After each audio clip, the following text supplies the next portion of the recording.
The sun was warm, the kind of early summer afternoon that made the air shimmer above the asphalt. Children's laughter drifted across Brookwood Park as Claire Lawson strolled down the winding path. Sophie's small hand tucked inside her own. Sophie's hair, a soft chestnut like her mother's, bounced in loose braids as she skipped along. The girl clutched a wrinkled paper cup filled with melting strawberry ice cream, her cheeks pink from the heat. They'd been at the park for almost an hour. Swings, slides, and Sophie's latest obsession, watching the ducks waddle toward the pond. Claire had promised they'd be home by 3. Dinner needed prepping, and Sophie's homework still sat unfinished on the kitchen table. From a bench under the shade of a sprawling oak, Mrs. Delaney, an elderly neighbor, waved at them. Claire smiled back, calling, "See you later, Sophie."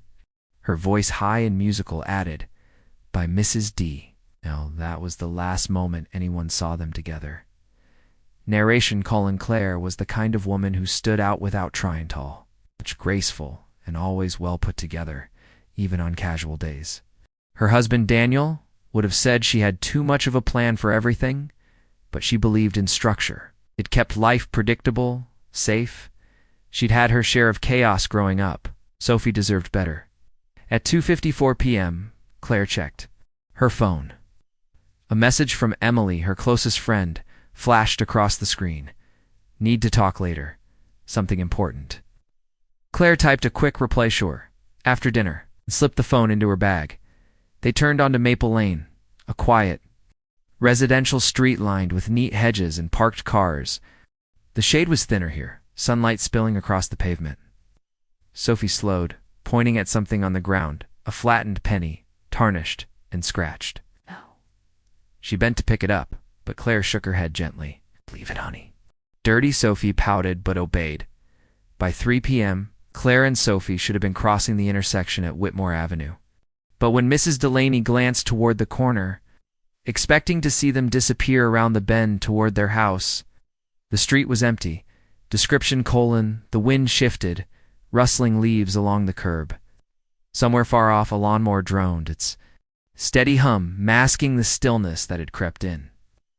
A tricycle sat abandoned in a driveway. Shadows stretched longer, darker, across the cracked sidewalk. Narration: at 3:07 p.m. Mrs. Delaney told herself they'd probably ducked into a neighbor's. For a quick hello, at 3:15, she tried calling Claire's phone, only to hear it ring unanswered in the distance, a faint sound. Carried on the wind from the direction of Maple Lane by 3:30 p.m. Her hands shook as she dialed 911. Brookwood Park, she told. The dispatcher, my neighbor, and her daughter. They were right here, and now they're just gone.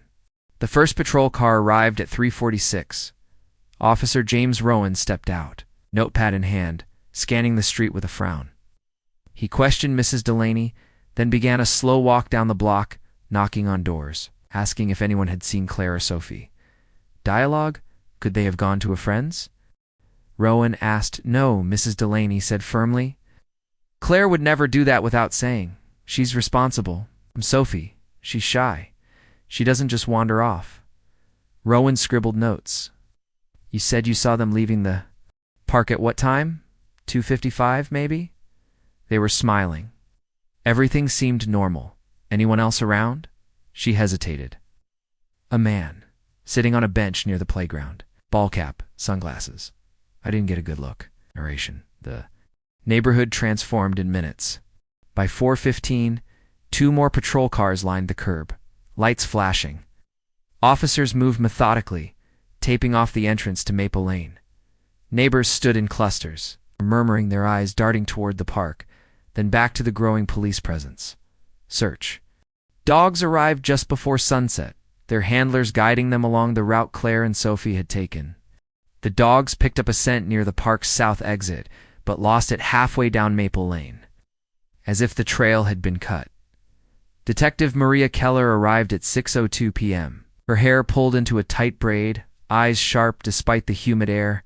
She'd been pulled from another case to lead this one, a fact she didn't yet realize would tether her to it. For years, description, under the dimming sky, the park took on an eerie stillness. The once bright playground now sat in long shadows, swings, swaying faintly though no wind touched them. Air smelled faintly of hot tar cooling on the street. Somewhere, a single dog barked, then fell silent. Dialogue. "Walk me through it," Maria said to Rowan, her voice clipped but calm. They left the park, headed down Maple Lane. Witness says they were fine. No signs of distress. No one seen them since. Dogs lost the trail halfway down. Maria's eyes narrowed. No struggle, no dropped belongings, nothing. It's like they just vanished. Narration. As Maria stood at the edge of Maple Lane, she imagined the mother and daughter's final moments, hear the rhythmic sound of footsteps on the pavement, the low murmur of conversation, Sophie's laugh breaking the air. She also imagined what might have interrupted them. Her gaze caught on a side alley that split between two houses. Narrow, overgrown, easy to miss unless you were looking for it. She made a mental note to check it first thing in the morning. By nightfall, the official. Word was active missing persons investigation, but the whispers had already begun. Some claimed Claire's ex's band had been lurking near the park earlier in the week. Others swore they'd seen a strange van circling the neighborhood. Maria knew better than to lean on rumors. But she also knew that in cases like this, the truth often hid in the cracks between them. Description: street lamps buzzed to life, casting yellow pools across the empty road. The police tape fluttered gently in the night breeze, marking the spot where the trail had ended. Beyond it, darkness swallowed Maple Lane, making it impossible to see more than a few steps ahead. Narration. At 11:45 p.m. The last patrol car rolled away, leaving the street eerily silent. Maria lingered, staring down the road where Claire and Sophie had last been seen. Somewhere in the distance, siren wailed. She didn't yet know that this case, this vanishing in broad daylight, would haunt her for years. And that, 5 years later, a single crumpled piece of paper would pull her back into it with a force she couldn't resist. Maria Keller didn't sleep that night. She'd gone home, showered, poured herself a drink in, then sat staring at the case file until the clock read 3:17 a.m. The grainy witness statements. The sketch of Maple Lane, the empty line where suspect description should be, it all pressed down on her. Like a weight. It wasn't just this case she'd lived with. The shadow of another unsolved disappearance for nearly a decade. Her younger sister, Lila, 17 years old, vanished one summer night while walking home from a friend's house. No suspects. No closure. Just silence. This new case had the same taste, the same hollow absence of answers. And Maria couldn't shake the feeling that if she didn't grip it hard from the start, it would slip through her fingers just like Lila's had. Narration. By 7 a.m., she was back at Brookwood Park's small community center, which now doubled as the temporary incident command. A tired, uniformed officer handed her a USB stick. "Surveillance from the Whitmore Avenue intersection," he said. Pulled it from the coffee shop's exterior camera. Timestamp: 2:57 p.m. yesterday. Maria slid the stick into her laptop. The screen flickering to life. The footage showed the sunlit corner, cars gliding past, a couple walking their dog. Then Claire and Sophie came into frames just as Mrs. Delaney had described. Claire's bag swung against her hip. Sophie's ice cream cup was almost empty. They passed by, unaware of the camera, and then behind them. Man, he wore a dark baseball cap pulled low, sunglasses, and a nondescript gray hoodie despite the warm weather. His gait was slow, but deliberate, as if matching their pace from a distance. His face never turned toward the camera. Maria paused the video, leaning closer. His left hand was tucked in his hoodie pocket. In his right, something smaller phone, a set of keys. It was impossible to tell. Description: the still image on her screen was washed in the dull tones of outdoor security footage. Claire and Sophie's figures were slightly blurred from motion. But the man behind them was crisp in an unsettling, way-frozen mid-step. One foot lifted, his shadow stretching forward as though reaching for them. Dialogue. "Any luck identifying him?" Maria asked Rowan, who stood nearby, sipping bad coffee. "None," Rowan said, shaking his head. "Ran it through facial recognition. No match."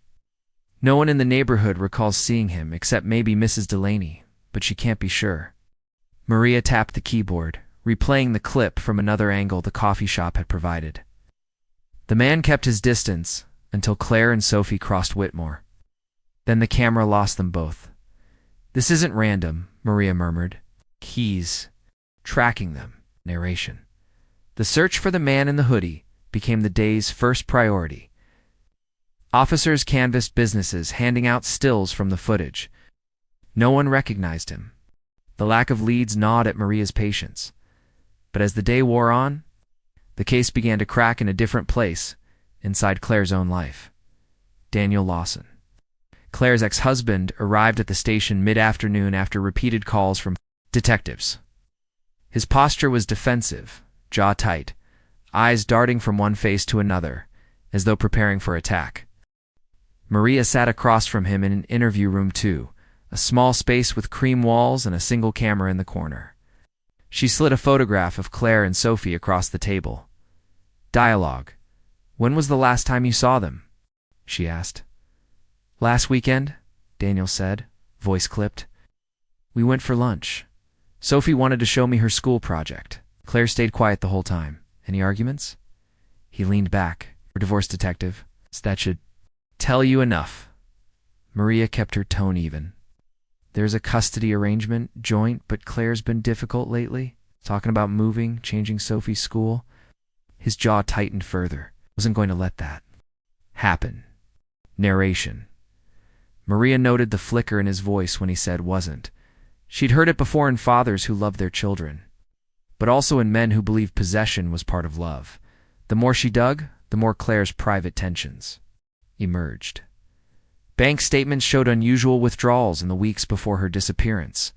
Texts between her and Emily revealed late-night messages, fragments of sentences. "Can't keep this up if he finds out." Maria couldn't yet tell who he referred to. Description: the caseboard and the command. Center grew more crowded. Printed screenshots of the man in the hoodie. A blown-up still of Claire and Sophie leaving the park. A column of possible leads scribbled in a red marker. Under Claire's name were 2 branches. Daniel Lawson, an unknown male. Both circled. Both unresolved. Narration. By evening, Maria was back at Maple Lane, retracing their path. The narrow alley she'd noticed the night before yawned dark between 2 houses. She stepped into it, gravel crunching under her boots, the walls closing in on either side. Halfway down, she found a discarded soda can, still cold from the shade. At the far end, the alley opened into the back parking lot of a closed-up hardware store. It was the perfect place for someone to wait unseen. Maria stood there for a moment, imagining the sequence. The man following, Claire perhaps glancing back, but thinking little of it, Sophie talking about her ducks. Then an arm pulling them in, away from the street's view. The scenario fit. But without proof, it was just one more theory on a wall of unanswered questions. Dialogue. Rowan caught up to her as she stepped back into the sunlight. "You really think he took them here?" "I think he wanted them off the main road," Maria said, "somewhere no one would notice. Somewhere quick." "And Daniel?" "I'm not ruling him out," Maria replied. "But the man in the hoodie, he's the key. Find him, and we find out what happened." Narration. Night came again, the second since Claire and Sophie had vanished. Maria sat in her car outside her apartment, laptop open, replaying the footage. One more time, she froze it on the man's right hand. The object glinted faintly metal, catching the sun for a fraction of a second. She zoomed in until the pixels blurred, but the shape was suggestive. Not keys. Not a phone, a KEYCHAIN. The kind they gave out at certain gated communities in Brew. Description: through her windshield. Street lamps threw long, fractured shadows on the wet pavement. Somewhere nearby, a siren wailed and faded. Apartment window reflected her own face back at her, a mixture of exhaustion and the stubborn edge that kept her from letting go. The park was unusually quiet that morning. It's the kind of stillness that made every small movement feel amplified. Maria walked along the narrow gravel path, her eyes scanning the benches until she spotted him, Mr. Garrison, the elderly man who had first come forward as a witness. We're sitting in his usual spot near the duck pond, the same bench where He claimed to have seen Lena and Jonah on the day they vanished, when Maria first spoke to him weeks ago. His story had been clear and confident. He said he saw the young couple around noon, sitting together on that very bench, sharing a bag of pretzels and laughing. According to him, they stayed there for nearly 20 minutes before getting up and heading toward the wooded trail. Now, as Maria approached, there was a hesitation in his eyes, tightness in his mouth, as if he had rehearsed something new. "Mr. Garrison," she greeted softly, taking a seat beside him. The bench groaned under their combined weight. He nodded, his gaze fixed on the pond. "Morning, Detective." "I wanted to go over your statement again," Maria said, keeping her tone casual. "You mentioned before that you saw them together? Around noon, correct?" Mr. Garrison shifted in his seat. His thin hands rested on the head of his cane, knuckles pale. "Well, about that," he began, his voice thin and scratchy. "I might have gotten the time wrong." Maria tilted, her head slightly. "The time? Yeah. Could have been later. Or earlier. My memory. It's not what it used to be." He let out a short, nervous laugh, but it didn't reach his eyes. It was an abrupt shift from his initial account. Maria had reviewed her notes multiple times. His earlier description had been precise. The weather that day, the color of Lena's scarf, even the way Jonah had tossed a crumb toward the ducks, he remembered it all in vivid detail. Now suddenly he was unsure. "You were certain before," Maria said carefully. "What's changed?" He tightened his grip on the cane. I don't want to get anyone in trouble." So that sent a flicker of interest through Maria. "Get anyone in trouble? Mr. Garrison, you're a witness, not a suspect. All you can do is tell the truth." His lips pressed into a thin line. He wouldn't meet her eyes. Maria noticed a slight tremor in his hands, the way his shoulders hunched as if trying to make himself smaller. "Is someone making you change your story?" she asked quietly. His breathing hitched. For a moment she thought he might open up, but then he shook his head quickly. No, nothing like that. Just, I remembered things wrong, that's all." Maria's instincts told her otherwise. The man's unease wasn't about faulty memory, it was fear. Fear of something or someone. She decided to change tactics. "Mr. Garrison, you've lived here a long time, haven't you? 42 years, so you know the people in this neighborhood well." He hesitated before nodding. "I suppose I do." "Did you see anyone else near the bench that day? Anyone you recognized?" His jaw tightened, and for the first time, his gaze flicked toward the far side of the pond, where a tall row of hedges obscured the view of the street beyond. "No one worth mentioning," he murmured, but the way his eyes lingered on that spot told a different story. Maria followed his gaze. The hedges swayed gently in the breeze, their glossy leaves hiding whatever lay behind them. "You know," she said, "if there's something or someone you're afraid of, we can protect you. You don't have to handle it alone." But he was already shaking his head again, more firmly this time. "It's better if I just keep my mouth shut." The conversation was slipping away from her. Maria could feel it, and frustration burned.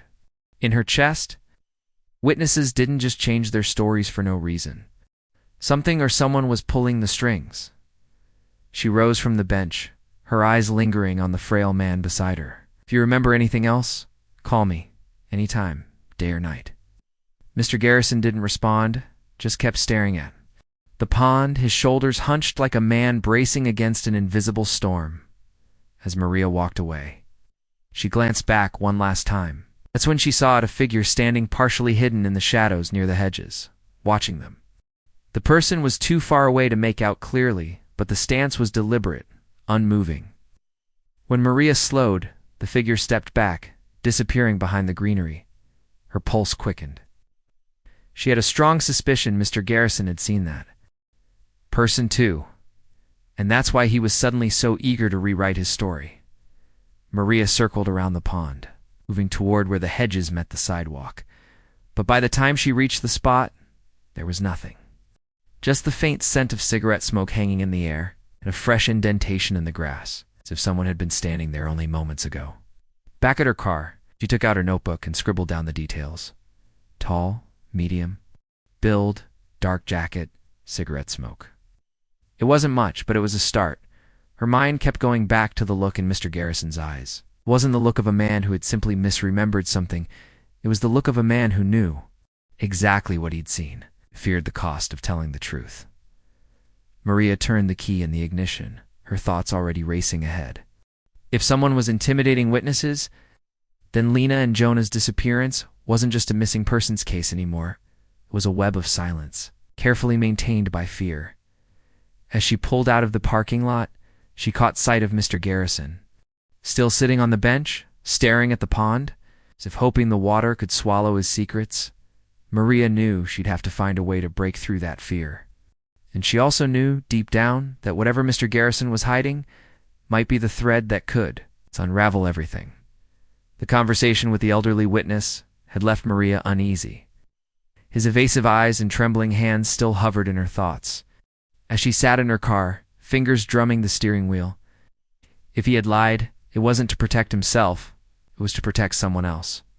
And that meant the threads of this case were tangled far deeper than she'd anticipated.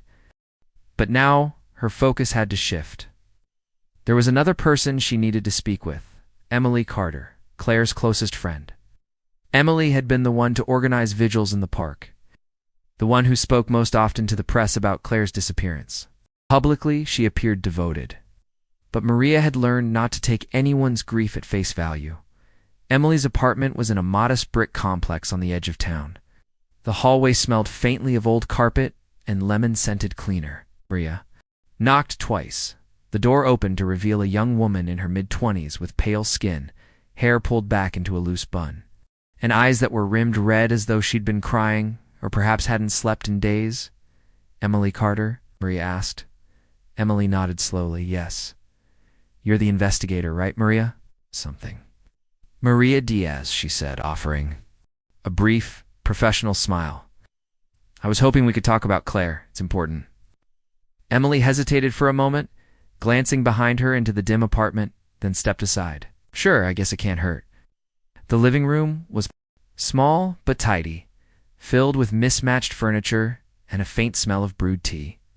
A stack of newspapers lay on the coffee table, most of them featuring Claire's face on the front page.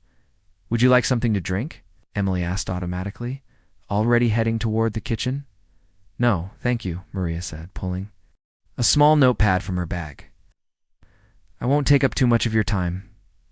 Emily sat across from her, folding her hands in her lap. "I don't know what else I can tell you.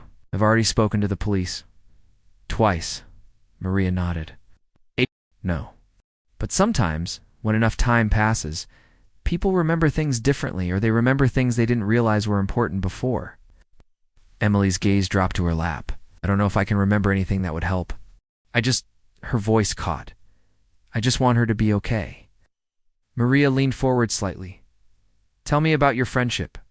How long had you and Claire known each other?" "Since high school," Emily said, smiling faintly at the memory.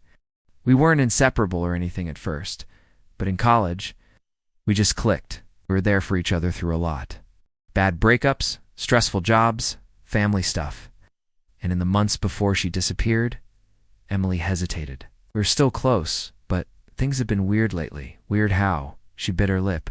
Ow. "She was distracted all the time. Texting someone constantly, but never telling me who. She'd bail on plans without much explanation. Sometimes she'd vanish for hours, and then just say she'd been out. I thought maybe she was dating someone new, but she wouldn't admit it." "Did you ever see this person?" Maria asked. "No," Emily said firmly.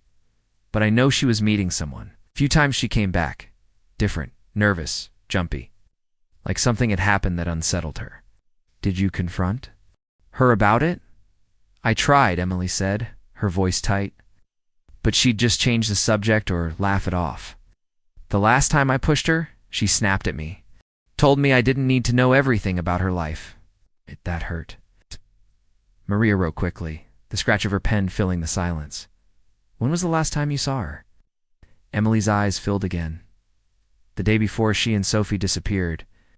She stopped by here to drop off a book I'd lent her. She didn't stay long, but she seemed tense. I asked her if everything was okay. She said, 'It's fine, Em. You'll see.'" Emily's voice cracked. I don't know what that meant. Maria let the silence hang, giving Emily a moment to collect herself, and she asked, "Did she mention Sophie that day?" Emily shook her head. "Not really. But Sophie. She's such a sweet kid." I can't believe her voice faltered, and she took a breath. Claire said Sophie had been acting different lately too? Drawing weird pictures in her school notebooks? She didn't say much more than that. Maria's head lifted slightly. Weird in what way? Emily gave a small shrug. She said Sophie had started sketching these strange houses. Not like her usual stuff. She used to draw animals and flowers. These were unsettling, according to Claire. Old-looking houses with broken windows, crooked chimneys, dark clouds hanging over them. She said Sophie drew the same house more than once, from different angles. Maria tapped her pen thoughtfully. Did Claire have any idea why? No, Emily said. But she said Sophie wouldn't talk about them, just closed her notebook if she asked. Maria pictured the images in her mind, a child repeatedly drawing the same eerie house. It felt significant, like a thread she needed to follow. Emily, Maria said carefully, if you think of anything else, anything at all, no matter how small, will you call me? Emily nodded. Yes, I just want her found. Maria stood, offering her hand. Thank you for your time. As she stepped out into the hallway, the air felt heavier somehow, as the details were stacking up. The secret meetings, the strange drawings, the witness who'd changed his story. The shape of this puzzle was starting to form, but too many pieces were still missing. She walked toward the elevator, pulling out her phone to make a note about Sophie's drawings. If they meant something, perhaps someone else had seen them. Maybe a teacher. Maybe a classmate. Someone who could explain why a little girl would fixate on such an image. The elevator door slid shut, and Maria caught her own reflection in the polished metal eyes, sharp jaw set. She knew the next step. Tomorrow she would visit Sophie's school. The morning air was heavy with the smell of damp earth as Maria stood at the edge of the wooded area behind Riverside Park. Sunlight filtered weakly through the canopy, scattering gold across the moss-covered ground. Beyond her, a dozen volunteers in bright orange vests fanned out in loose formation, combing the underbrush with practiced precision. Their boots crunched over fallen twigs and leaves, each step carrying the weight of desperate hope. For days, the search had yielded nothing but scraps, discarded bottles, weather-worn plastic toys, crumpled snack wrappers. But this morning felt different. The volunteers moved with a kind of tense anticipation, as if the trees themselves were holding their breath. Maria scanned the scene, clipboard in hand, her eyes darting between the searchers and the shadows between the trunks. It had been 2 weeks since Lena vanished, and the trail was colder than the night air.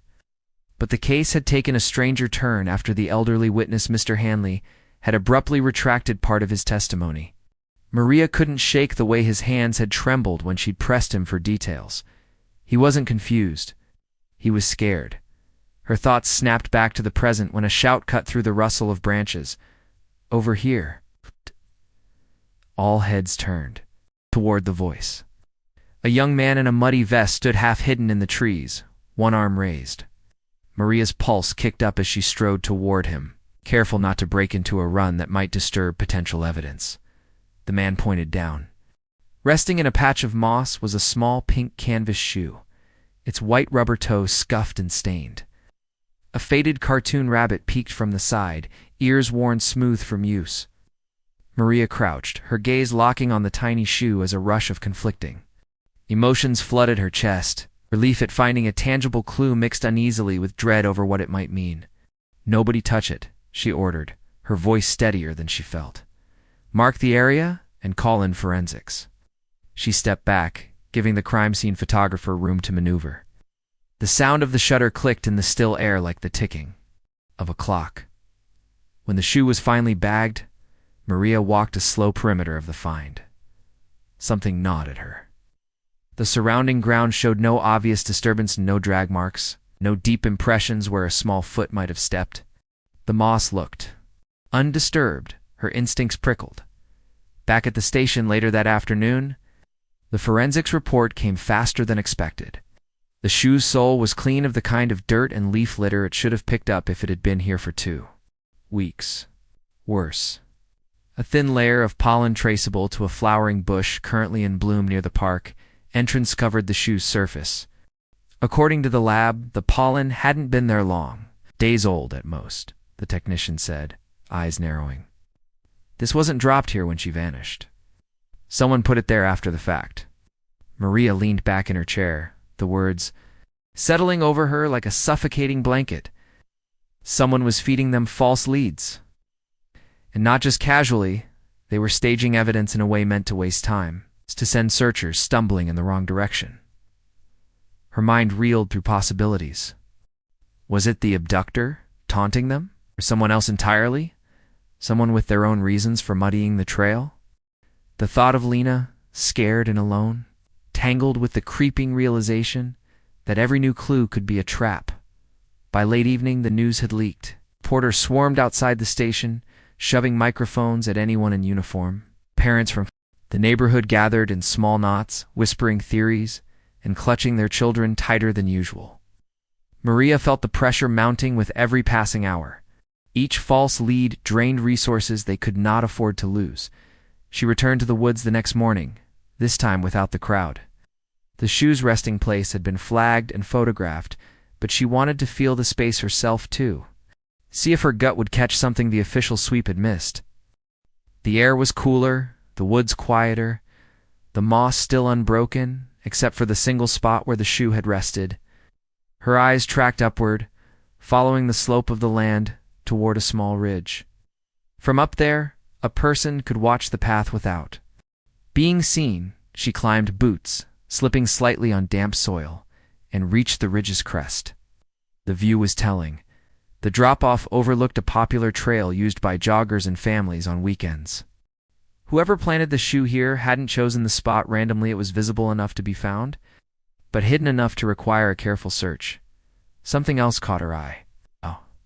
In the soft earth near the ridge, partially hidden beneath a blanket of pine needles, was a boot print large, worn at the heel. Not fresh, but not as old as the day Lena vanished. She photographed it, marking the location, then crouched to study its edges. Whoever had been here had stood long enough for the soil to compress. Watching, waiting. By the time she got back to, her car knot had formed in her stomach. She didn't believe in coincidences, not in cases like this. And she didn't believe that someone capable of planting false evidence would stop at one staged clue. Back at the station, she pinned a photograph of the shoe to the evidence board, drawing a red line from it to the boot print. Round it, the web of connections was growing denser, the threads crisscrossing in a tangle that made less and less sense the more she stared at it. Her phone buzzed. Text from one of the junior officers. Another possible sighting, one near the east entrance to the park, reported by a jogger just that morning. Maria's fingers tightened around the phone. She didn't know yet if it was another planted lead, but the timing felt too perfect. If someone was trying to manipulate the investigation, they were playing a dangerous game. And Maria was starting to realize they might be closer to her hand to Lena than she had dared to imagine. She grabbed her coat, the photo of the shoe still vivid in her mind.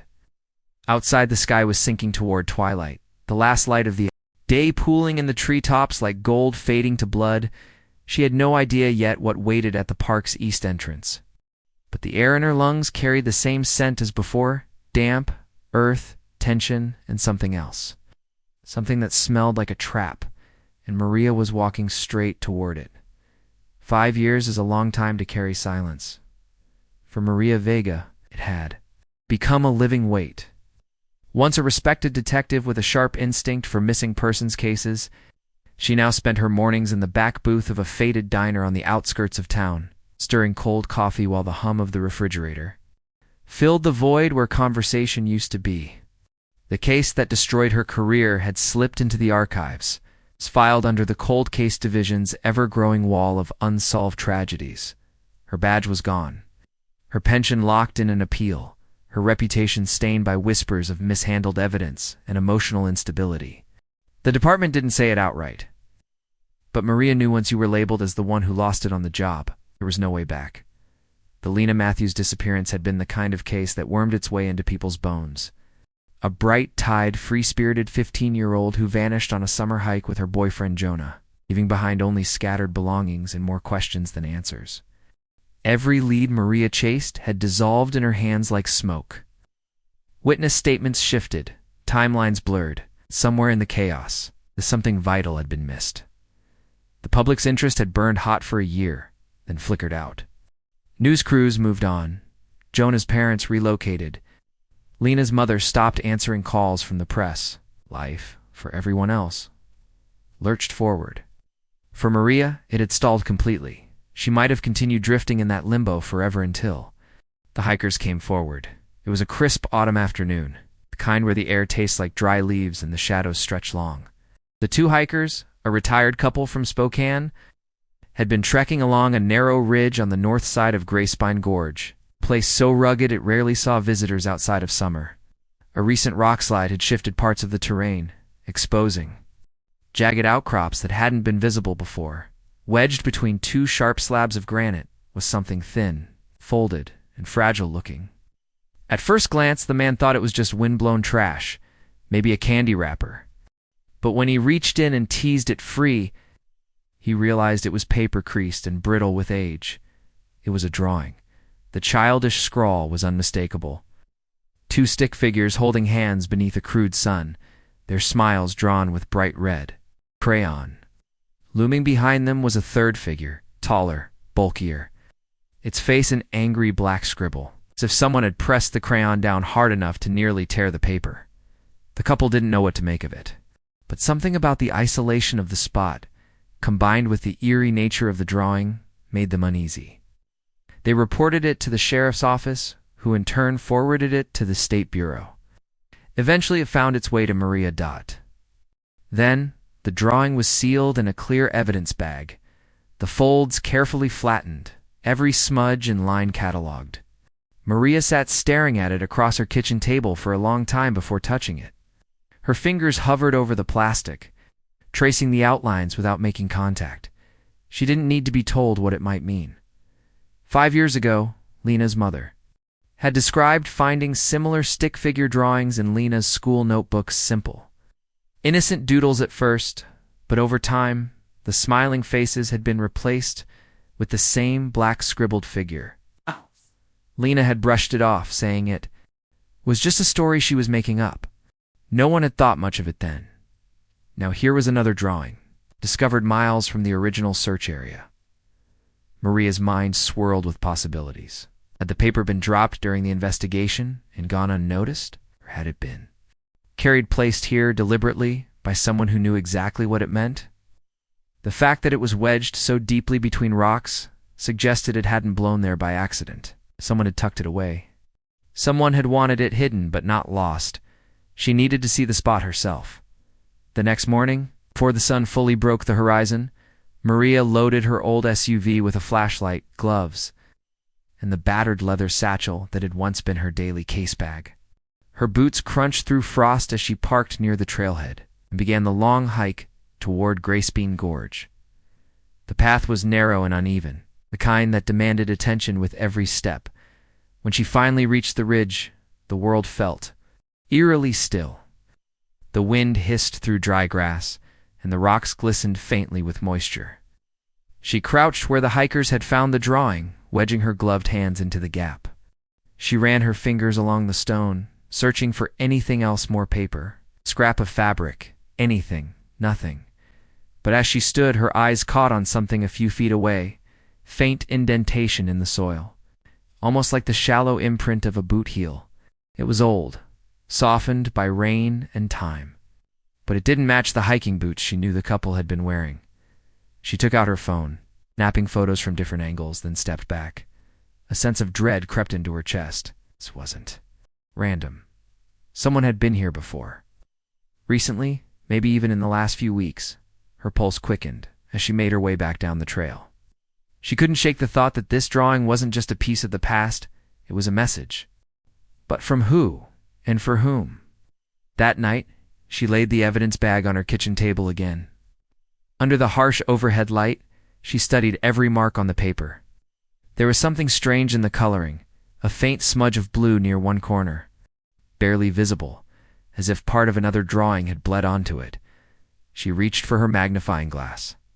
The smudge wasn't random. It was the edge of another figure, one not fully visible, cut off by the way the paper had been torn.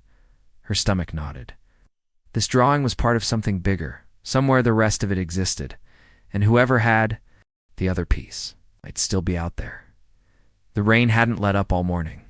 It streaked down Maria's windshield in silver threads, blurring the world outside as she parked outside the hiker's small rented cabin.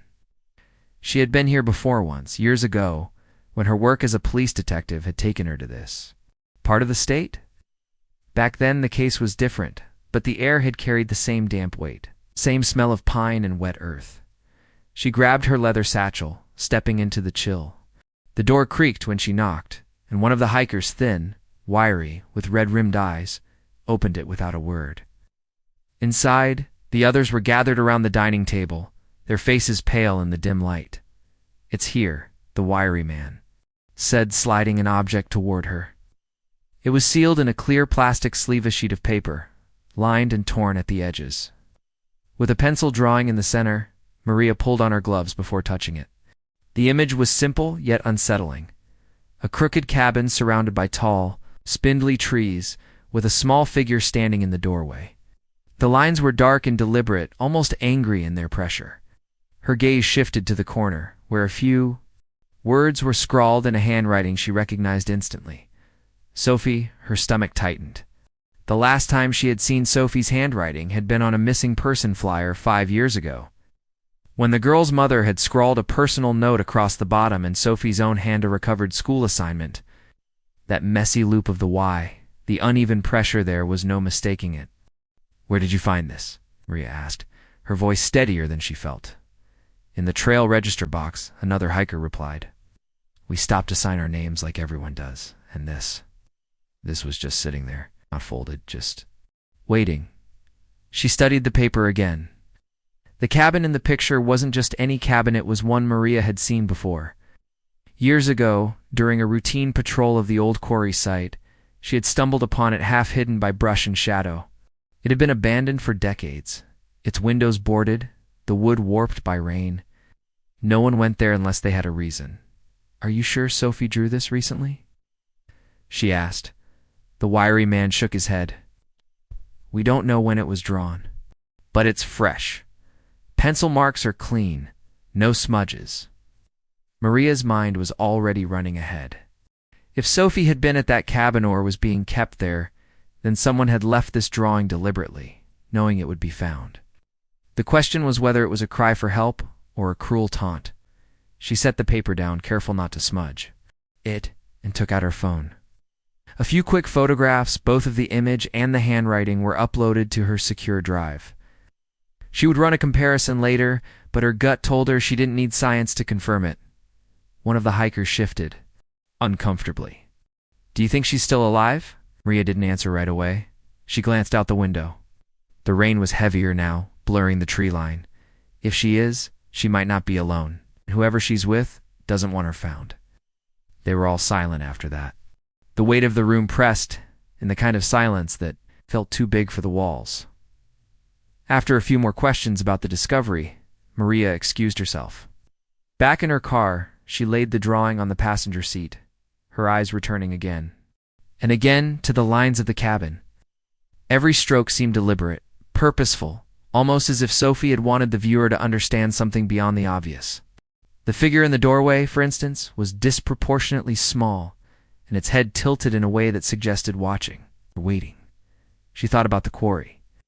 The place had been shut down in the late 80s after a landslide claimed to workers' lives.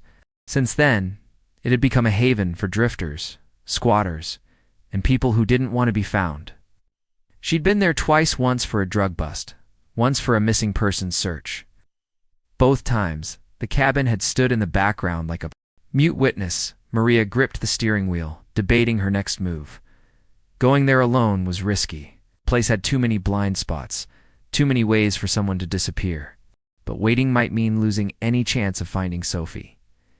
She drove slowly toward town, the drawing burning in her peripheral vision. On the way, she stopped at a diner she knew served as an unofficial meeting spot for some of her old law enforcement contacts. She needed someone she could trust, someone who wouldn't file paperwork before the time was right. Inside, the air smelled of coffee and fried eggs. She spotted Dave Rooker, a retired deputy, hunched over a plate of toast. He looked up when she approached. "Maria," he said, half smiling. "What brings you back to these parts?" She slid into the booth, lowering her voice. "I need to know if anyone's been seen near the quarry in the last month." His brow furrowed. "Quarry? Thought that place was off limits." "It is," she said. "But that doesn't mean people stay away." Dave leaned back. A few weeks ago, Old Man Harker mentioned hearing voices out that way when he was walking his dog. Thought it was teenagers. Didn't check it out. Maria's pulse quickened. "Which side?" "Northridge," he replied. "Closest to that. Beat-up shack. It's a cabin." She thanked him, paid for his coffee, and headed out. Back in the car, she checked the time late afternoon. The rain was easing, but the sky remained the color of old tin. She left now, she could reach the quarry. Before dusk, as she drove, her thoughts kept returning to Sophie. If the girl had left the drawing as a message, she had chosen her words carefully chosen to say nothing outright, but to reveal just enough.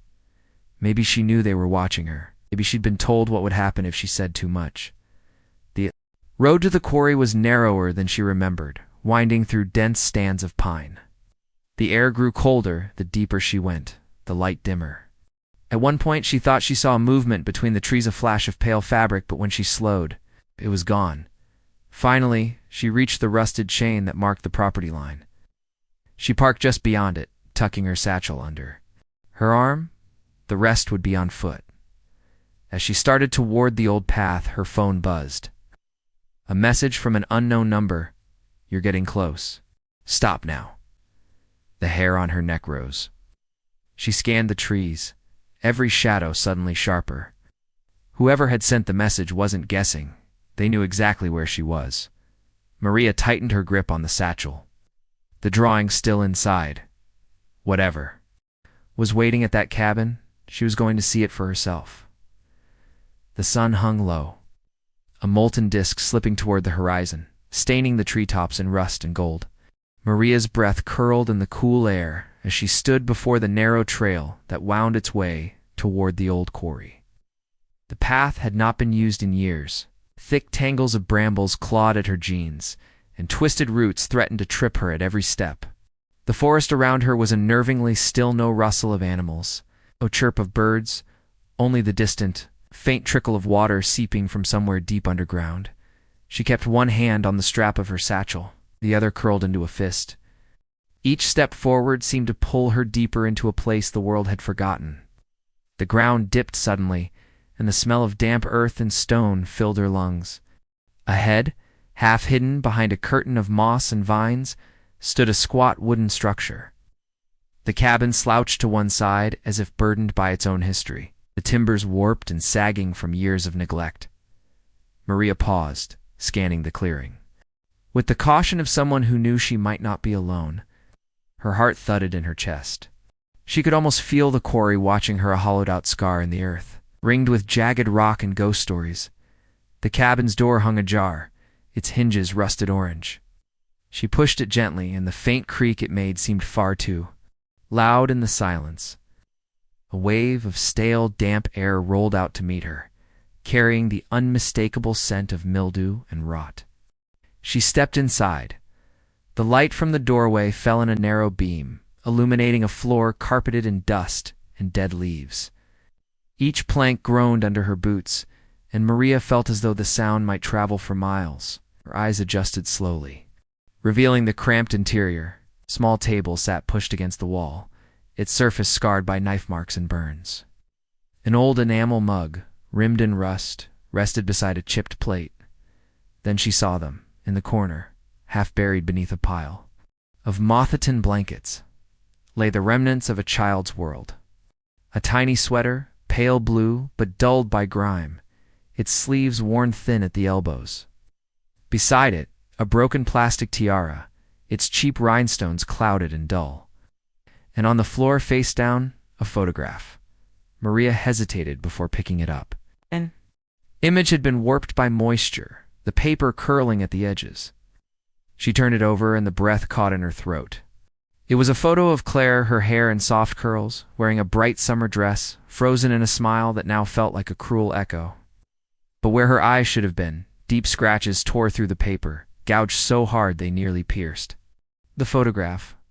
Maria's fingers trembled. This wasn't just a forgotten cabin. Someone had lived here or hidden here, and they had thought about Claire often enough to mutilate her image. She glanced at the walls, out along the lower boards. Faint smears of something dark traced irregular patterns as though someone had brushed past repeatedly. She knelt to inspect them, the smell of mildew stronger here. Mingled with a metallic tang she couldn't quite name. A sudden sound made her jerk upright, a soft thump. Somewhere deeper in the cabin, she spun toward the far corner, where a small door sat flush with the floorboards, a trapdoor. The beam of her flashlight trembled as she approached. The handle was nothing more than a frayed rope tied through a rusted metal loop. She hesitated, every instinct screaming at her to leave. But the image of Claire's scratched-out eyes burned behind her eyelids. She gripped the rope and pulled. The wood groaned in protest before giving way, revealing a square hole yawning into darkness. A rush of cold, damp air rose from below, carrying the scent of stagnant water and something older. Flo. Maria crouched, shining her light into the opening. The beam caught the glimmer of glass jars stacked against a wall. There, contents murky and unidentifiable. A small mattress lay crumpled in one corner, stained with what looked like years of damp and neglect. She thought she saw the curve of a doll's porcelain face beneath the folds of a filthy blanket. Her pulse roared in her ears. Whoever had stayed here hadn't been camping. They'd been hiding, watching, waiting. The thought made her retreat, instinctively backing toward the main door. Her boot caught on a warped floorboard, and she stumbled, her shoulders slamming into the wall. Dust billowed into the air, making her cough. The noise seemed to ripple outward, swallowed by the forest beyond the cabin, but in the same breath. She could swear she heard movement in the undergrowth outside. She froze, her fingers tightening around the flashlight. The sound came again, a deliberate crunch of leaves underfoot. Someone was out there. Maria moved quickly now, shoving the photograph into her satchel and pulling the strap tight. She stepped out into the clearing, the dim light of dusk filtering through the trees. The air felt heavier, the shadows longer. She scanned the tree line, but saw only the tangled silhouettes of branches. The sound had stopped. She forced herself to walk, resisting the urge to run. The forest closed around her as she made her way back toward the path. Every few steps, she glanced over her shoulder, half expecting to see someone following her. But there was nothing, only the darkening woods and the knowledge that someone had once lived in that cabin with a picture of Claire they had destroyed. By the time she reached the edge of the quarry road, night was seeping into the sky. The first stars faint against the deepening blue. Maria didn't stop to catch her breath. She knew the questions she carried were heavier than her satchel, and the answers might not wait for her to come looking again. Somewhere behind her, hidden in the skeletal frame of the cabin, the trapdoor stood open, and far away, beyond the reach of the trees, another photograph, one Maria hadn't yet seen, was waiting to be found. The photograph lay on the table between Maria and Detective Harris, its glossy surface reflecting the dim overhead light of the precinct's records room. It wasn't the sweater that made Maria's pulse spike, it was the name attached to the DNA sample, Thomas Greaves. For days, the sweater had been nothing but another tragic relic, a scrap of fabric soaked with questions. Now, the lab's report turned it into a beacon, pointing toward a man who seemed to have been erased from existence. Harris tapped the report with a finger. Last confirmed sighting, 2 weeks after Claire and Sophie disappeared. Groundskeeper at the Westbrook estate for 15 years, vanished without notice. His voice was steady, but there was an edge beneath it, the kind that comes when the pieces start to click. Maria scanned the personnel files spread across the table. On paper, Greaves was unremarkable. Quiet, punctual, barely noticed by colleagues. But buried in the incident, reports were whispers, half-finished complaints. Odd remarks about children wandering too close, unexplained absences. None of it escalated to formal charges. Every misunderstanding was neatly resolved with signatures and settlement clauses. "Why wasn't he flagged before?" Maria asked, her voice tight. Harris leaned back, the chair groaning. His employer had influence. Westbrook didn't want scandal, just problems to disappear, and Greaves, he disappeared with them. The personnel records were incomplete, as though someone had deliberately cut away the damning parts. Yet Maria noticed Pattern's handwriting that matched across multiple supervisors' reports. And each time the complaint was closed within 24 hours. She stared at Greaves's black and white ID photo. Deep-set eyes, thin lips pressed into a hard line. There was no warmth in the image, only the kind of guarded stillness that made her skin prickle. The file listed his last address as a small, caretaker's cottage on the far edge of the estate grounds. The cottage had been demolished years ago, replaced by ornamental gardens. No forwarding address, no relatives on record, no bank activity after the summer of the disappearances. It was as if Greaves had stepped into shadow and stayed there. "Do you think he's dead?" Maria asked. Harris didn't answer immediately. Men like him, they don't just vanish, not unless they're hiding. The phrase sat heavy in the room. By afternoon, they were driving through the narrow country lanes outside Westbrook. The estate loomed behind tall hedgerows, its manicured grounds a stark contrast to the creeping unease in Maria's chest.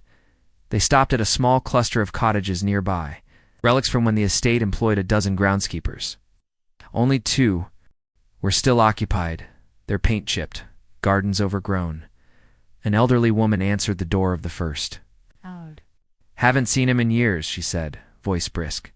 But her hands twisted the dish towel she held. She avoided Maria's gaze. The second cottage's occupant, a stooped man with cataract-clouded eyes, was more forthcoming. "Tom kept to himself," he said. "Didn't like folks poking around, but he had a temper, especially with kids. Always said they were trouble. Better off kept in line." "Did you see him after the girls went missing?" Harris asked. The man hesitated, then nodded. "Once. Late at night. He was loading something into his truck, like a trunk. He saw me watching and told me to forget what I saw." Old man's eyes dimmed with memory. A week later, the truck was gone. So was he. Maria felt the chill slide down her spine. The image of a locked trunk in the dead of night burrowed deep into her mind.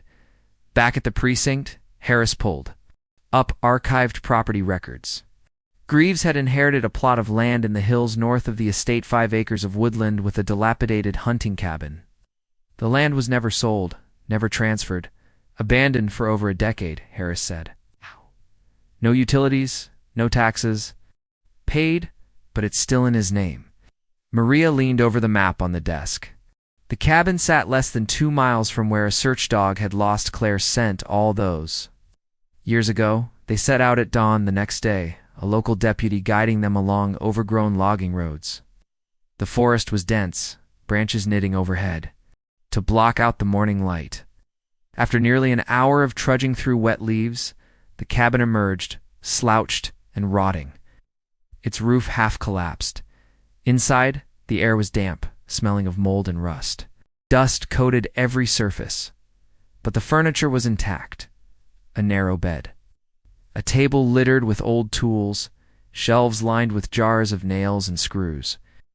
In the corner, Maria noticed something out of place, a faded blue ribbon, knotted tightly around a rusted nail. She stepped closer, heart pounding. The ribbon's fabric was frayed, but its pattern matched one in a photograph of Sophie's hair from her last school picture. Harris crouched beside her, eyes narrowing. Someone's been here since the disappearance. They searched every inch of the cabin. Behind a loose wall panel, Maria found a small wooden box.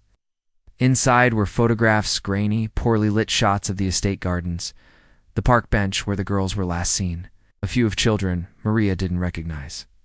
Her hands trembled as she turned over the final photo. It was Claire, sitting cross-legged on the grass, smiling shyly at the camera. Harris's jaw tightened. This isn't just a missing person anymore. This is a predator's collection. They bagged everything and headed back, the weight of the discovery pressing on them both. But Maria couldn't shake the sense that Greaves was still out there. Watching from the margins as they approached the main road, Harris's phone buzzed. He glanced at the screen, then handed it to Maria. A message had come through from an unlisted number. It contained no words, just a single image. It was the ribbon they had just found in the cabin. Only now it was tied to the arm of a weathered park bench. The timestamp was yesterday. Maria's breath caught. Whoever had sent it was not only alive, but following their every step. And somewhere, just beyond reach, Thomas Greaves was waiting. Maria had spent weeks following threads that frayed and vanished the moment she touched them. A neighbor's vague recollection here, a half-forgotten receipt there. But one name Greaves kept surfacing. It's like something bloated and unclean breaking through water. The last confirmed sighting of him had been nearly 8 years ago, after the search for Claire and Sophie went cold. Since then, he'd slipped through states, changing jobs, altering his appearance just enough to pass unnoticed. It was a grainy traffic camera photo in a small-town police log that finally gave him away, a man with his build, limping slightly, wearing a faded cap. Maria had felt the jolt in her gut when she saw it. 2 days later, she was there. The boarding house stood at the far edge of the neighboring state's main city, tucked behind a strip of closed shops and a liquor store that reeked of stale beer. The hallways smelled of mildew. Each door was a different color, repainted without care over decades. Room 3B had peeling blue paint and a lock that looked as though it could be broken by a firm knock. She knocked softly. It took almost a minute. Before the door opened a crack, Greaves stood there, unshaven, eyes bleary. His once heavy frame had deflated into loose skin and sunken cheeks, but his gaze quick, assessing where he hadn't changed. "Mr. Greaves," Maria said evenly, "I think you know why I'm here." His eyes darted down the hallway, then back to her. "You're with the police?" "I used to be," she lied. "Now I'm here for answers." He hesitated, then stepped aside. The room was dim, lit only by a small desk lamp whose shade tilted drunkenly. The curtains were drawn, the air thick with stale cigarette smoke. A mattress lay on the floor, unmade, and stacks of old newspapers were piled against the wall. Maria pulled out a chair. "Sit." Did, slowly, like a man expecting a trap. "I've been looking into Claire and Sophie," Maria began. "You remember them?" Greaves rubbed at his jaw. "Of course I remember. I watched them." The bluntness of it made Maria's stomach tighten. "You watched them," she repeated. He nodded, leaning back. "From the woods, mostly. Muscly sometimes. From my car, if I could get close, just to see how they were doing." Her voice was steady, but her pulse quickened. "Why?" "Because she was different." His eyes took on a faraway look. She knew someone was out there. She'd look over her shoulder sometimes, like she could feel it. And Sophie, she was always laughing, loud, you could hear her. "Before you saw her, you admit to stalking them?" "Watching," he corrected softly. "Not hurting. I never touched them. That wasn't me." Maria leaned forward. "Then who was it?" Greaves scratched at his arm, avoiding her gaze. "You think I know?" "I think you do know," she said, voice sharpening. "And I think you've been carrying that weight for a long time." His leg began bouncing under the table. "There was someone else," he murmured. Maria stilled. "Who?" He licked his lips, eyes shifting to the corner of the room where shadows clung. Someone she knew. Claire. She talked to him like they were familiar. "Name," Maria pressed. Greaves shook his head. "I can't. He's still around, where he was, last I heard. If I say it, he'll know it came from me." "Already hiding," Maria said. "What's he going to do, make you disappear twice?" That earned a bitter chuckle. "You think I'm hiding from him? Lady, I'm hiding from myself. What I let happen." The silence stretched between them. The hum of the desk lamp loud in the stillness. Maria felt the conversation tilting. The fragile moment where he might either break open or shut down entirely. "You were there that night," she said quietly. His head snapped up. "I don't mean near. I mean there. You saw something." Greaves's breathing quickened. His fingers gripped the armrest until his knuckles whitened. I saw her get into his truck. Claire. She wasn't forced. She walked right up, like it was nothing. Sophie was already inside. Maria's mind was a storm. This was more than the case had ever had, more than anyone had admitted. What kind of truck? Old Ford. Rust along the door? Green, I think. Maybe blue in certain light. I followed for a while, but they took a back road. His voice dropped to a whisper. I didn't follow far enough. Why not? He gave her a long, empty stare, because I knew where they were going, and I didn't want to see what would happen there. The weight of the words pressed into the room. Where? A place by the quarry, he said finally. Old storage shed. Me and him we used to. He trailed off, swallowing hard. It doesn't matter. Right. By the time I worked up the nerve to go, the truck was gone. Maria took a slow breath. You never told anyone this? No one asked the right way, he muttered.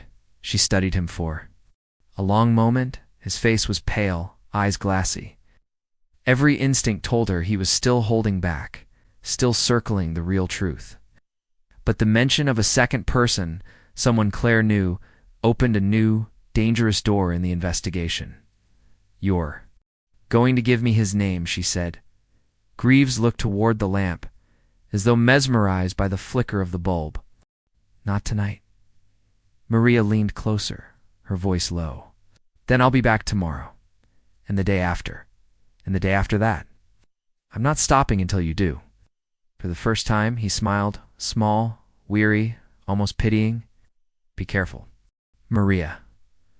Sometimes the truth doesn't want to be found, and sometimes it finds you first. When she left, the hallway seemed darker than before. The air outside was cold, carrying the sharp smell of rain.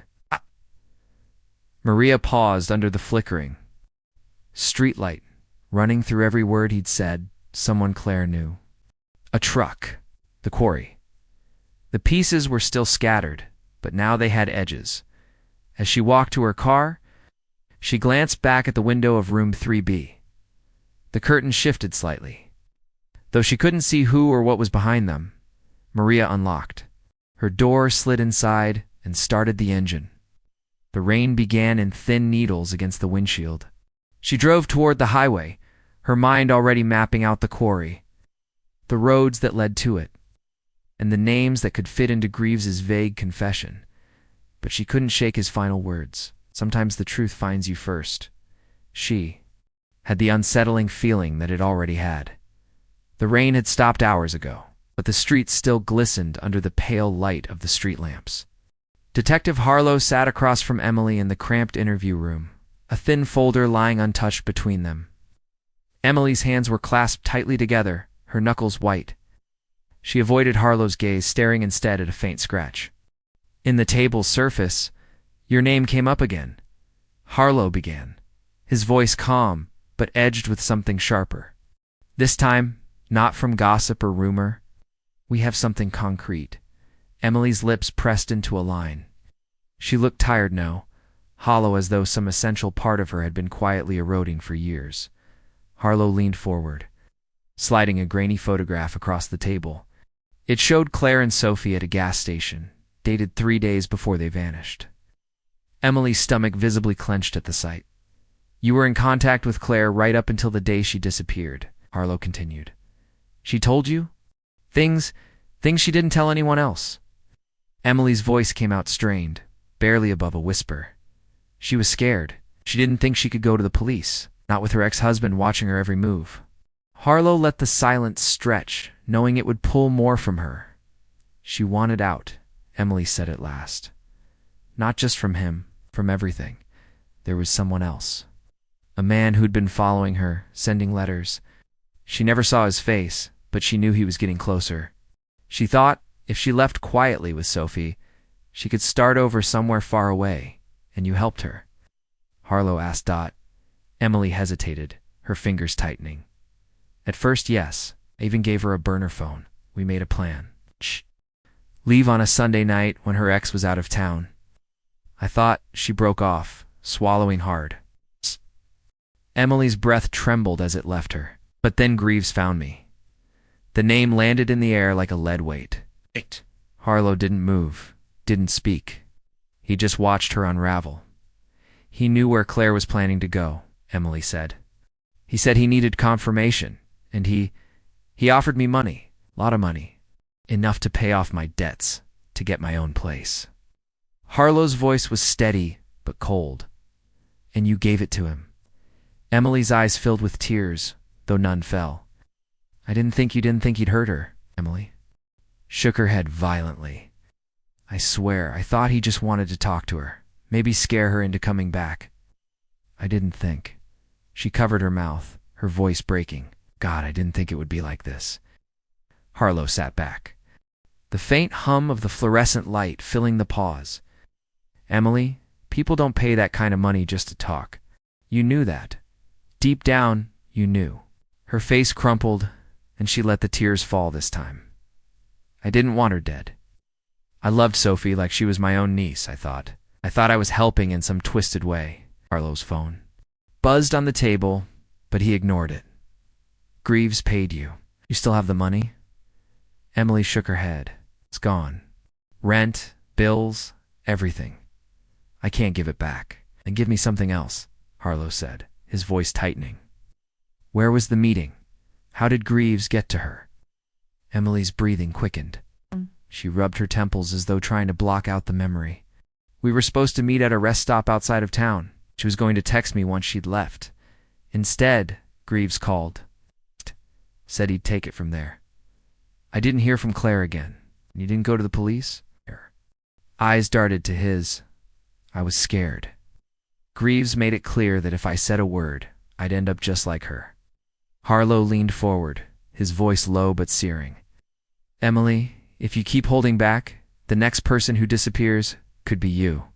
For a moment, she looked as if she might break completely. Then she whispered, there's one thing. I never told anyone. Harlow stayed silent, giving her room. Claire told me she'd hidden something, Emily said. Something that would protect Sophie if anything happened to her. She didn't tell me what it was, only that it was in a place no one would think to look. Greaves might be after that now. The detective's pulse quickened, though his face remained impassive. Did she give you any clue? Emily's gaze drifted, as if replaying the last conversation in her mind. She mentioned a tree. A big one, near the lake where we used to camp as kids. She said it remembered everything. I thought it was just nostalgia now. Now you think it's a hiding place? Harlow finished. Emily nodded faintly. The door to the interview room opened, and Detective Ruiz stepped in, holding a manila envelope. Harlow, she said quietly, you'll want to see this. Harlow took the envelope, sliding out a set of photographs. The first showed a wide, gnarled tree trunk, split down the middle. The second showed something glinting inside, half buried under roots and soil. He looked up at Emily, who had gone pale. We found your tree, Emily's lips parted, but no. Words came. Harlow gathered the photos, his mind already leaping ahead. If this was what Claire had left behind, it could explain everything. Greaves, the stalking, the money. But it could also make things much worse. As he stood, Emily reached for him, her voice desperate. If you find it, and if Sophie's still alive, tell her I'm sorry. Harlow paused at the door. You might want to tell her yourself, if you get the chance. Outside, the hallway was buzzing with movement. Officers moved in and out of rooms, evidence bags in hand. Ruiz matched his stride as they headed toward the exit. You think this is it? She asked. Harlow's jaw tightened. If it's not, we're running out of places to look. They stepped into the night air, the damp smell of rain still hanging heavy. Somewhere in the darkness, the lake waited, and with it, the secrets Claire had tried so hard to keep. What neither of them knew was that someone else was already there, watching the tree, waiting for anyone foolish enough to come close, and they weren't planning on letting anyone leave. The air at the old quarry was heavy with dust, the kind that clung to skin and worked its way into your lungs. It was early morning, but already the sun glared down with a harsh white heat, making the jagged stone face shimmer. Yellow police tape fluttered lazily in the breeze, wrapping the site in a fragile barrier that seemed almost laughable given the weight of what they might uncover.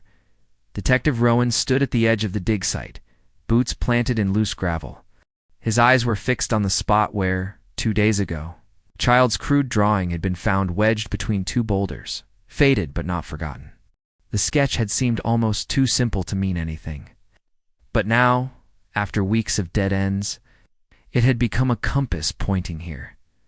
The clatter of shovels and the low murmur of officers filled the air. Every scrape of metal against rocks seemed to echo louder than it should.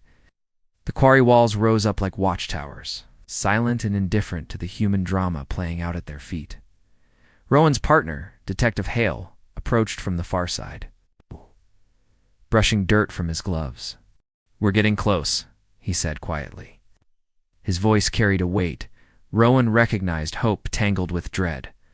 The forensic team worked with deliberate precision, prying away stones layer by layer. Beneath them, the earth was compact and stubborn, as if reluctant to yield its secret. Then came a dull, hollow sound different from the scrape of stone. The digging stopped. "Hold it," Rowan called out, stepping forward. The forensic lead knelt, brushing away soil with a small trowel. Slowly, something began to take shape, a dark, irregular outline, half hidden under compacted dirt. The outline of a human form. The grave was shallow, barely deep enough to cover its occupant. Whoever had placed her here hadn't intended for her to be found. The earth had preserved little. Bones, fragmented clothing, and a tangle of matted hair told the story now. Rowan's chest tightened. "Bag everything carefully," he ordered. His voice was steady, but his hands were clenched at his sides. A coroner's assistant reached for a scrap of fabric near the remains. It was stiff with age, but the faded pattern, a spray of tiny yellow flowers, was unmistakable. Rowan had seen it before, in a photo taken years ago. Claire had been wearing that dress the day she vanished. The confirmation hit the team like a quiet thunderclap. No one spoke for a long moment. The case that had haunted the town for nearly a decade had just taken a grim turn toward closure. But as they cataloged each find, something else emerged. Near the body, half buried in the dirt, was a small rusted bracelet. The clasp was broken, but the engraving was still legible, a single letter, S. Rowan froze. He knew what it meant. Before anyone said a word, Sophie, the forensic lead, glanced up. Could be hers. Then a possibility cut through Rowan's composure. If Sophie's bracelet was here, had she been with Claire at the quarry? Was she buried nearby, her remains yet to be uncovered?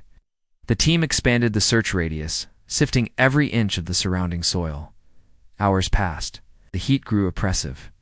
Sweat soaking through uniforms and shirts. Still nothing more surfaced. No second grave. No trace of Sophie beyond that single piece of jewelry by late afternoon. The coroner's van pulled away with Claire's remains, leaving the site eerily quiet. The hum of insects filled the stillness. Rowan stood alone at the edge of the dig, staring at the disturbed earth. The bracelet felt like a taunt, proof of Sophie's presence, but no closure. Back at the station, the news spread quickly. The media caught wind within hours, their vans lining the street outside, cameras poised for the evening broadcast. Rowan avoided them, slipping in through the side entrance. He wasn't ready to face the inevitable questions. Inside the briefing room, the mood was a strange mix of relief and frustration. Relief that Claire's family could finally lay her to rest. Frustration that Sophie's fate was no less a mystery than before. Claire's mother arrived at the station that evening. Her hand shook as she clutched a worn photograph of her daughter, the edges frayed from years of handling. Rowan explained what they had found carefully, sparing her the worst of the details. She wept silently, the sound small and broken. "She was with Sophie," she whispered. "I know it. Claire wouldn't have gone anywhere without her." Rowan didn't argue. He believed it too. As night fell, the quarry remained under guard.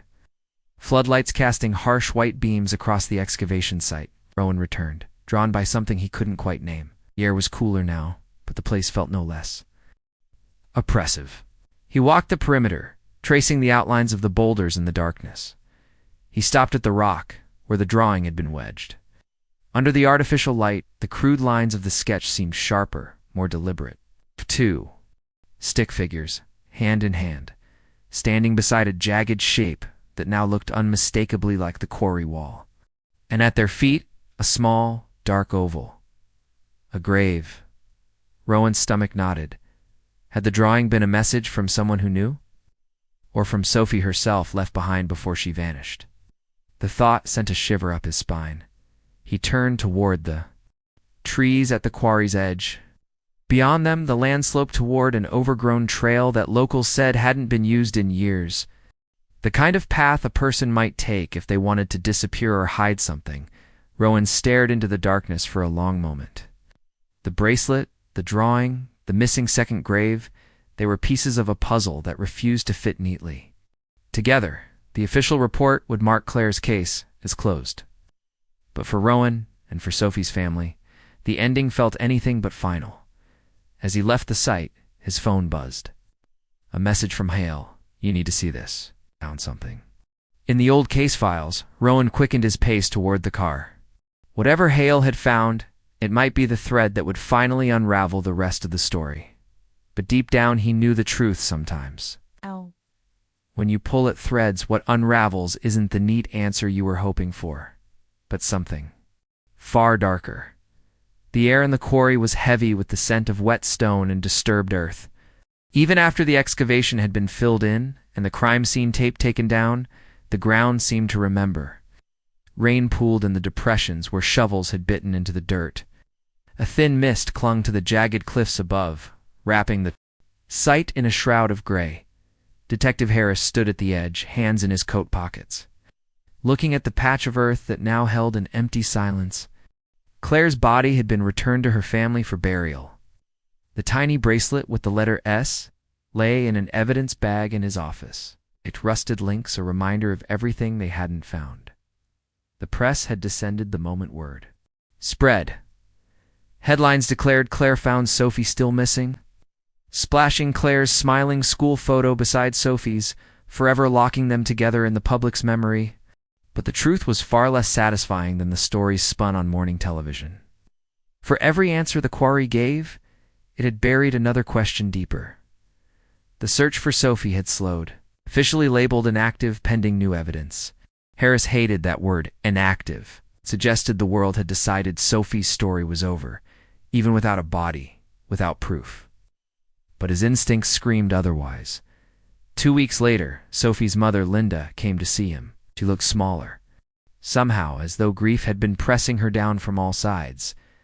"They're telling me to move on," she said quietly, fingers knotting the edge of her sleeve. "But I can't. I can't bury her in my heart without knowing." Harris didn't have an answer for her, so he didn't pretend to. Instead, he reached into his desk drawer and slid the evidence bag across the table.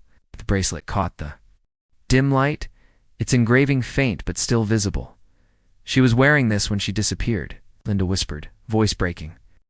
"I made it for her birthday. She never took it off." Her hands lingered on the plastic, trembling. Then she looked up at him with a resolve he hadn't seen in years. "You'll keep looking, won't you?" he wanted to promise her.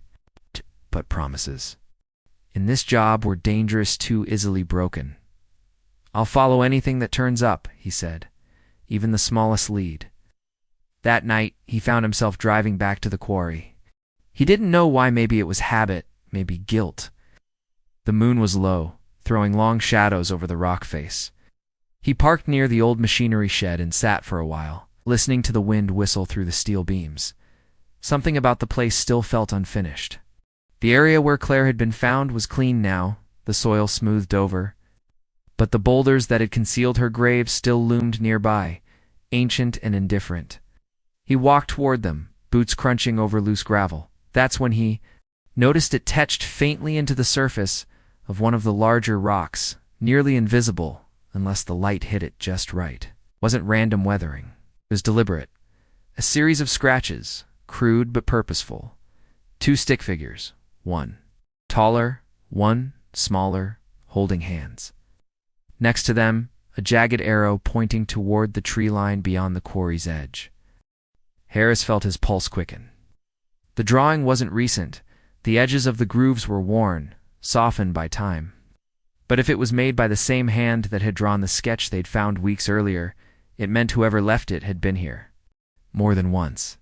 He followed the arrow into the woods, flashlight beams sweeping over tangled undergrowth. The air grew colder the deeper he went, the quarry's echoes replaced by the muffled rustle of branches overhead. The ground dipped suddenly, leading to a narrow animal trail winding between moss-covered stones. About 50 yards in, he came to a small clearing. In its center stood a flat slab of rock waist-high, almost like a table. On its surface were faint, circular stains, too old for blood tests, but unsettling all the same. Beneath the slab, tucked into the dirt, was something metallic. Harris crouched and brushed away the soil until his fingers closed around it. Small tin box, the hinges rusted, the paint flaking away. He pried it open. Inside were scraps of paper fragments of what looked like diary pages. The writing was smudged, but one sentence leapt out and uneven. Childish handwriting. S. Says we're going where no one can find us. Harris's throat tightened. The S could be Sophie, or it could be someone else entirely. He carefully sealed the box in a bag and started back toward his car, mind racing. If these pages belonged to Sophie, they could mean she was alive at least for some time after Claire's death. If they belonged to someone else, then the truth was far more tangled than anyone suspected. When he emerged from the tree line, the quarry seemed darker, the mist thicker. He stood for a long moment, looking back at the boulders, the cliff walls. The place where one life had ended and another had vanished into shadow. The case file would eventually be archived, stored on a dusty shelf with dozens of others. But Harris knew he wouldn't let it go. Somewhere out there was the other half of the story, the missing half-and, until he found it. Sophie would remain suspended in that haunting limbo between lost and found. Months later, the quarry was quiet again. Nature began reclaiming its grass. Pushing through cracks in the stone, vines creeping up the rusted machinery. But on certain nights, when the wind moved just right, locals swore they could hear faint voices near the cliffs. Laughter, they said. A girl's laughter, drifting through the mist before fading into silence. No one ever came forward to confirm it. But Detective Harris, sitting in his car on the ridge above, would sometimes catch the sound himself. And each time, he would tighten his grip on the steering wheel and whisper into the night, "I'm still looking, Sophie. I'm not done."